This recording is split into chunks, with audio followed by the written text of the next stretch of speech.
যে ব্যক্তি নামাজ পড়ে না আল্লাহর সাথে তার কোনো সম্পর্ক নেই, নো কানেকশন। আপনি যে কোনো কিছু চাচ্ছেন সেজদায় পড়ে আল্লাহর সামনে আত্মসমর্পণ করেই চাইতে হবে। ওয়াসজুদ ওয়াক্তারিব, আল্লাহ পাক কি বলেছেন? সেজদা করো, নিকটবর্তী হও। ব্যাখ্যা অনেক করা যায়। নামাজ না পড়লে কিন্তু মানুষ কুফরিতে লিপ্ত হয়। যে ব্যক্তি মান তারাকা সালাতান মুতাআম্মিদান ফাকাদ কাফার, যে ব্যক্তি সালাতকে অস্বীকার করে, ফরজ নামাজকে অস্বীকার করে, সে ব্যক্তি কিন্তু কুফরিতে চলে যায়। ঠিক আছে। তারপরে বাইনা রজুলি ওয়া বাইনা শিরকি ওয়াল কুফরি তারকুস সালাহ, একজন মুমিন বান্দা এবং অমুসলিমদের মধ্যে পার্থক্যই নামাজ।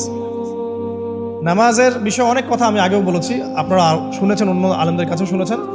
এক বাক্যে নামাজ না পড়লে ইসলামের রশিটা কেটে যাবে। মুআজ বিন জাবালকে নবী সাল্লাল্লাহু আলাইহি ওয়াসাল্লাম বলেছেন যে যদি মান তারাকা সালাতান মুতাআম্মিদান, কেউ যদি সালাতকে ইচ্ছা করে ছেড়ে দেয়, ফাকাদ বারিআত মিন জিম্মাতিল্লাহ, সে ব্যক্তি আল্লাহর জিম্মেদারি থেকে মুক্ত হয়ে যাবে।